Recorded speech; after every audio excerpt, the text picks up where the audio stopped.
आज हम गैंगस्टर अमन साहू की बात करेंगे, जिसको 11 मार्च को पुलिस ने पलामू में मुठभेड़ में मार गिराया। वो अमन साहू की ऐसी कहानी आपके पास लेके आ रहे हैं जो आपने सुनी ना नहीं होगी या जिसकी जानकारी आप तक नहीं होगी। अमन साहू की उस ख्वाहिश की बात करेंगे जो अधूरी रह गई, और अमन साहू की कमज़ोरी, अमन साहू के शौक, उसकी भी बात करेंगे। अमन साहू के कौन कौन मददगार थे। अमन साहू ने एक आपराधिक, एक तरीके से कहा जाए कि पूरा गैंग किस तरीके से उसने खड़ा किया था, किस तरीके से वो ऑपरेट करता था और उसके मददगार कौन थे। इसके साथ साथ अमन साहू ने जो पैसे अर्जित किए थे उन पैसों को वो कहाँ इन्वेस्ट कर रहा था। अमन साहू से संबंधित कुछ ऐसी जानकारी है जो आम लोगों के जानकारी में नहीं है, वो सब हम आपके सामने साझा करने वाले हैं। और कैसे एक 17 साल का युवा कैसे झारखंड का सबसे युवा और सबसे बड़ा गैंगस्टर बन गया। वो गैंगस्टर जो अंडरवर्ल्ड का सबसे बड़ा डॉन बनने की ख्वाहिश रखता था, उस ख्वाहिश में कैसे उसने लॉरेंस बिश्नोई से उसके संपर्क हो, और कैसे लॉरेंस बिश्नोई के साथ वो अंडरवर्ल्ड की दुनिया में अपना नाम, बड़ा नाम करना चाहता था। अमन साहू की कहानी शुरू होती है रांची से सटे बुढ़मू इलाके से, जहाँ मतबे गांव, जहाँ का अमन साहू रहने वाला है और जहाँ अमन साहू का परिवार रहता है। मतबे गांव का एक छोटे से गांव से कैसे उठकर अमन साहू इतना बड़ा डॉन बन गया, गैंगस्टर बन गया, इसकी बात हम कहते हैं। तो महज 17 साल की उम्र में अमन साहू, उसके पिता मोबाइल की दुकान चलाते थे, तो अमन साहू उस दुकान पर बैठने लगा, अपने पिता की मदद करने लगा। और उसी दौरान उसका संपर्क जो है सुशील सिन्हा गिरोह और भोला पांडे गिरोह के सदस्यों से हुआ। और उस दौरान कहा जाता है कि उसकी कोलेश्वर गंजू से भी उसकी मुलाकात हुई, और एक तरीके से माना जाता है कि कोलेश्वर गंजू ने ही अपराध की दुनिया में अमन साहू को लाने का काम किया। जब पंजाब के मोहाली में कंप्यूटर साइंस का वो डिप्लोमा कर रहा था अमन साहू 2012 में, तब वो छुट्टी मनाने जो है अपने पतरातू में आया था। पतरातू जहाँ उसके पिता शिफ्ट हो गए थे, मतबे से पतरातू शिफ्ट हो गए थे। उसी दौरान उसकी मुलाकात जो है वो कादिर अंसारी से हुई, और कादिर अंसारी ने झारखंड संघर्ष जन मुक्ति मोर्चा के अपराधी कौशलेंद्र गंजू से अमन साहू को मिलाया, और अमन साहू ने कौशलेंद्र गंजू के इशारे पर, एक तरीके से कहा जाता है, हालांकि वो उसके पीछे सुशील श्रीवास्तव गिरोह और भोला पांडे गिरोह दोनों का काम था, और उन दोनों गिरोहों के लिए अमन साहू काम किया करता था। लेकिन सितंबर 2012 में उसने रामगढ़ के बर्मन जो सीमेंट फैक्ट्री है उस पर बमबाजी, गोलीबारी की, और उस मामले में हालांकि पुलिस ने उसको उसके अगले दिन ही गिरफ्तार कर लिया। अमन साहू को पतरातू पुलिस ने गोलीबारी करने के अगले ही दिन गिरफ्तार कर दिया। उसके बाद करीब 8 महीने तक अमन साहू जेल में रहा, और जब वो जेल में रहा उसी दौरान उसकी सूरज सिंह और सुजीत सिन्हा से मुलाकात हुई उसी जेल में रहते हुए। और वहीं अमन साहू को लगा कि वो इन सबसे बड़ा अपना गैंग खड़ा कर सकता है, क्योंकि उसके गुर्गे जो है वो दूसरे गैंगों के लिए काम किया करते थे, दूसरे गैंग की मदद किया करते थे। तो अमन साहू को कहीं ना कहीं इस बात का आभास हो गया कि वो झारखंड में अपना एक गैंग खड़ा कर सकता है, और जो अभी गैंग चल रहे हैं, जो ऑपरेट हो रहे हैं, उनसे बड़ा वो गैंग खड़ा कर सकता है। और अमन साहू ने एक तरीके से कहा जाए तो 2012-13 में अपराध की दुनिया में पूरी तौर पे कहा जाए तो उसने कदम रख लिया। हालांकि अमन साहू को पुलिस ने गिरफ्तार भी किया, और गिरफ्तार करने के बाद एक बार वो अमन साहू पुलिस के एक तरह से कह दे कस्टडी से भागने में भी फरार हुआ। और 2018 में जो है अमन साहू को एक बार फिर से गिरफ्तार किया गया, और 2019 में 20 मई 2019 को हजारीबाग जेल से जैसे वो छूट के आया वैसे ही उसको रामगढ़ की पुलिस ने जो है वो गिरफ्तार कर लिया, और बड़का गांव थाने उसको लेकर आगे। बड़का गांव थाने से ही वो वेंटिलेटर को तोड़कर फरार हो गया, और वहां से नेपाल चला गया। और नेपाल में ही एक तरीके से कहा जाता है कि नेपाल में उसकी आपराधिक आपराधिक गतिविधियों को का नेटवर्क कैसे खड़ा किया जाए, उसकी एक तरीके से उसकी नेपाल में ट्रेनिंग हुई। उसके बाद वो लौट के आया और लौट के आने के बाद 2018 में आर्म्स एक्ट में एक बार फिर से उसकी सजा उसकी गिरफ्तारी हुई और जो है वो 2018 में आर्म्स एक्ट में उसकी गिरफ्तारी हुई और 20 मई 2019 को वो हजारीबाग जेल से छूट गया और उसी दौरान 2019 में वो मयंक सिंह के संपर्क में आया। मयंक सिंह जिसको एक तरीके कहा जाए कि वो मयंक सिंह जिसको अमन साहू गैंग, जिसके बारे में कहा था कि अमन साहू के सारे काम को मयंक सिंह ही जो है वो उसका निपटारा करता है या वो एक तरीके से ऑपरेट करता है। तो मयंक सिंह के संपर्क में आया और कहा जाता है कि सुजीत सिन्हा के कहने पर ही मयंक सिंह के माध्यम से वो कारोबारियों को धमकी दिया करता था। और 2019 में कहा जाता है कि मयंक सिंह से उसकी पहली मुलाकात हुई थी। उसके बाद 2019 से लेकर मयंक सिंह ही जो भागलपुर का, बिहार के भागलपुर का रहने वाला है, उसके माध्यम से वो पूरे अपने गैंग को चला रहा था। तो इस तरीके से अमन साहू ने अपना पूरा गैंग खड़ा कर लिया और जुलाई 2020 में एक बार फिर से अमन साहू गिरफ्तार हुआ और उसके बाद जब जुलाई 2020 में अमन साहू की गिरफ्तार हुई, तब से लेकर अब तक अमन साहू जेल में था और 11 मार्च को पुलिस एनकाउंटर में वो मार गिराया गया रायपुर से रांची लाने के दौरान। तो अमन साहू ने जिस तरीके से लॉरेंस बिश्नोई के साथ अपना तालमेल बनाया और लॉरेंस बिश्नोई के साथ तालमेल बनाने के साथ देश के अलग अलग राज्यों में अलग अलग आपराधिक संगठनों के साथ उसका जो है वो जुड़ाव रहा। और अमन साहू की एक तरीके से कहा जाए तो दहशत इस तरह की थी कि जेल सुपरिटेंडेंट हो, जेलर हो, उन सभी को वो धमकियां दिया करता था। और पिछले 4 साल में अमन साहू की दहशत इतनी थी कि 4 साल में 10 बार उसको एक जेल से दूसरे जेल शिफ्ट किया गया। और जब अमन साहू 2022 में जेल में था, उस दौरान ही उसने जेल सुपरिटेंडेंट अनिमेश चौधरी और जेलर प्रमोद कुमार को जान से मारने की धमकी दी थी। धमकी नहीं दी थी बल्कि उनसे 2 करोड़ रुपए की रंगदारी की ही मांग की थी। और जेल में अपना दबदबा बनाने के लिए कहा जाता है कि वो जेल में जेलरों पर हमले भी कराया करता था। और 20 जून 2024 को जब गिरिडीह के जेल में उसको लाया गया, गिरिडीह सेंट्रल जेल लाया गया, उस दौरान उसकी हिमानी प्रिया जो जेल सुपरिटेंडेंट थी उनसे उसको उन्होंने धमकी दी, क्योंकि जेल सुपरिटेंडेंट उनको वो सुविधा नहीं देना चाहती थी या नहीं दे पाती थी जो अमन साहू चाहता था। अमन साहू चाहता था कि जेल में उसको एक तरीके से कहा जाए तो खुला साम्राज्य मिले और अपने तरीके से जेल में वो सुविधाओं को मुहैया करा सके। लेकिन जो हिमानी प्रिया हैं उन्होंने ये सुविधाएं देने से मना कर दिया गया। उसके बाद हिमानी प्रिया को जान से मारने की धमकी दी गई। यही तक नहीं जी, देवघर में जो हिमानी प्रिया का ससुराल है वहाँ की भी राखी जो है वो अमन साहू के जो गुर्गों ने की थी।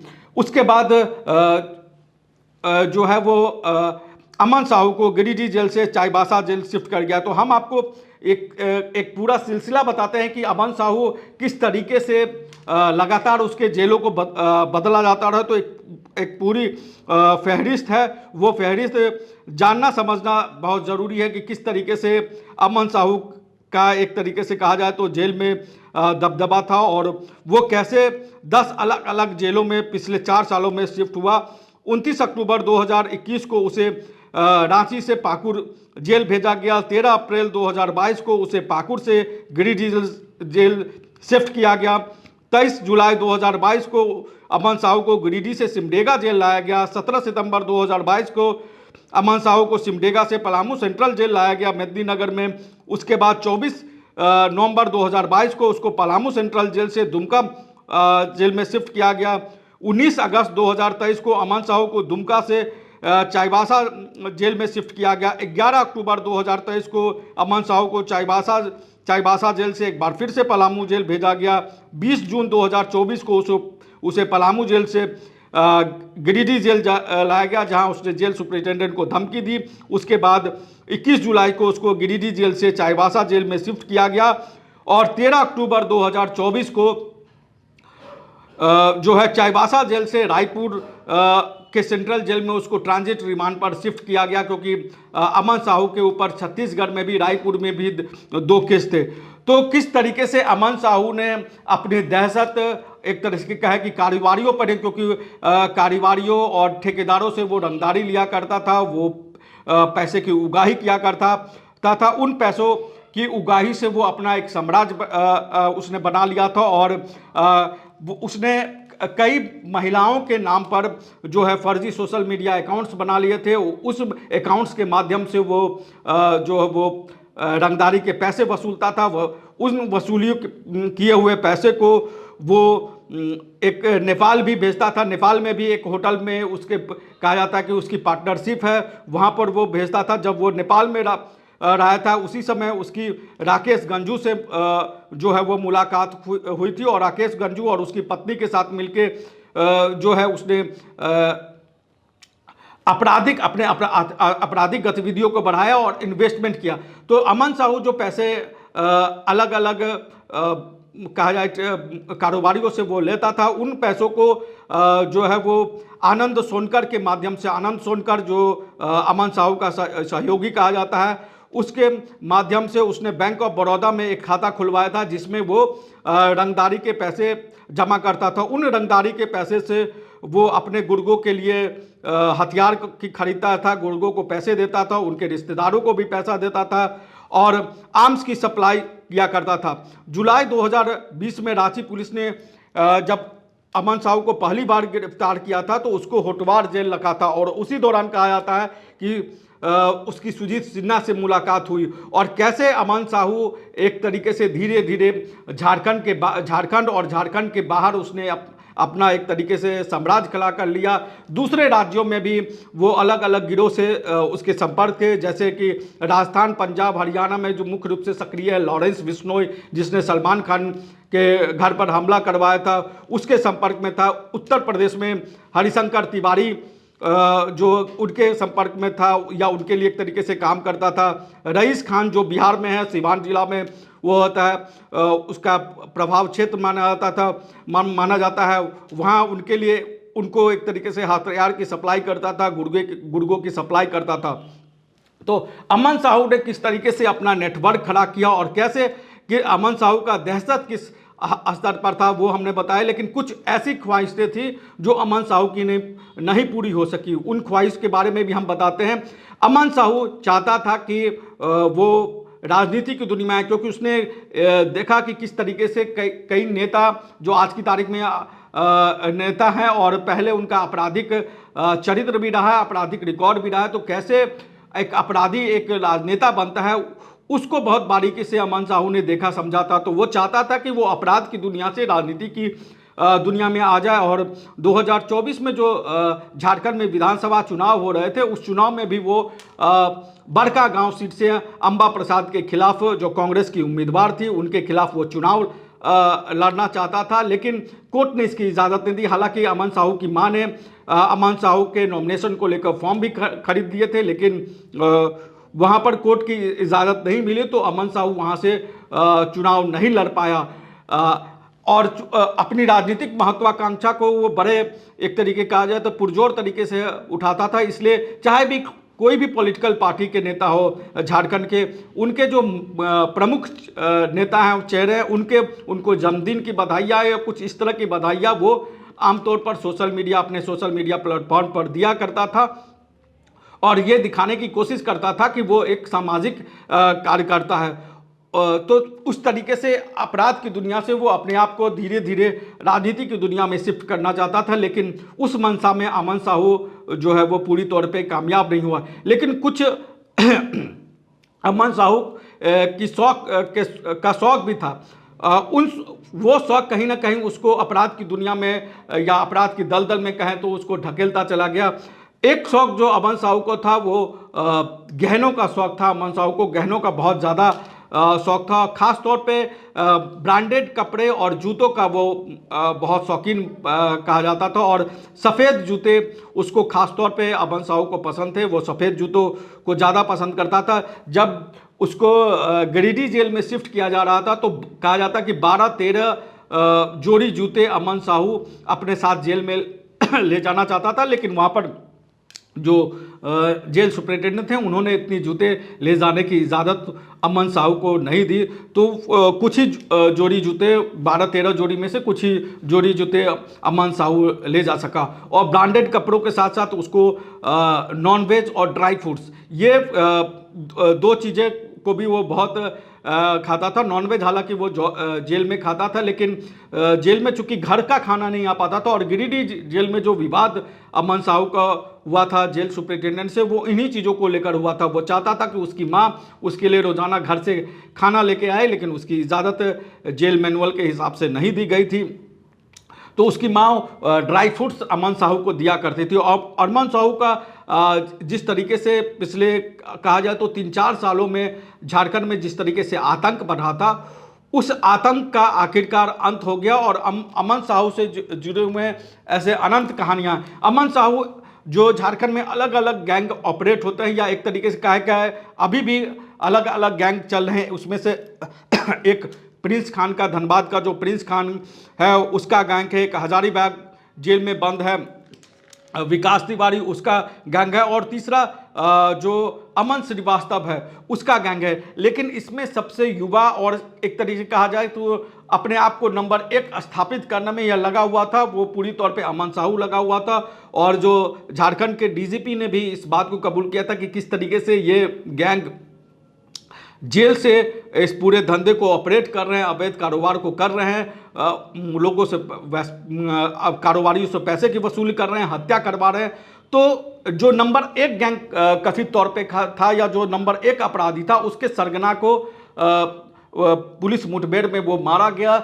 इस अपराध की दुनिया में अमन साहू के गैंग को कितना नुकसान होगा ये अभी कहना थोड़ा सा मुश्किल है, क्योंकि ये बड़ा मुश्किल होता है कि कोई अपराधी अगर मारा जाता है तो उसके गैंग को समाप्त करना उतना आसान नहीं होता। क्योंकि अमन साहू का भाई आकाश साहू अभी भी जेल में बंद है। हालांकि उसके 2 भाई हैं, एक नौकरी करता है और एक भी आकाश साहू, वो भी अभी अपराध की दुनिया में है। तो इस तरीके से, और मयंक सिंह चूँकि अजरबैजान पुलिस ने उसको गिरफ्तार किया, वो विदेश में है, वहाँ भी उसकी गिरफ्तारी हो चुकी है, उसको भी झारखंड लाने की तैयारी हो रही है। तो ऐसे में जो है अमन साहू का गैंग इस तरीके से पूरी तौर पे खत्म हो गया, ये कहना थोड़ी सी मुझे लगता है कि अभी जल्दबाजी होगी, क्योंकि उसका भाई अभी भी जेल में बंद है। लेकिन अमन साहू के साथ के आतंक का जिस तरीके से अंत हुआ है, उसको एक तरीके से पुलिस ने जिसका कहते हैं पुलिस का इकबाल,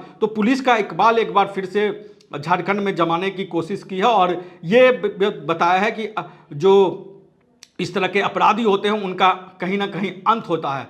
और अगर आप गलत करते हैं, आपराधिक घटनाओं में शामिल होते हैं, रहते हैं, तो इस तरीके से ही किसी भी अपराधी का अंत होता है। तो अमन साहू को लेकर कई ऐसी कहानियां हैं, लेकिन जो अभी हमें जो कहानियां लगी हमें अपने दर्शकों के साथ साझा करनी चाहिए, वो हमने अपने दर्शकों के साथ साझा की। अमन साहू को लेकर या झारखंड के कोई और गैंगस्टर को लेकर आपके पास कोई जानकारी है, कहानी, तो ज़रूर हमारे साथ साझा करें, हमें कमेंट बॉक्स में बताएं। नमस्कार, जोहार।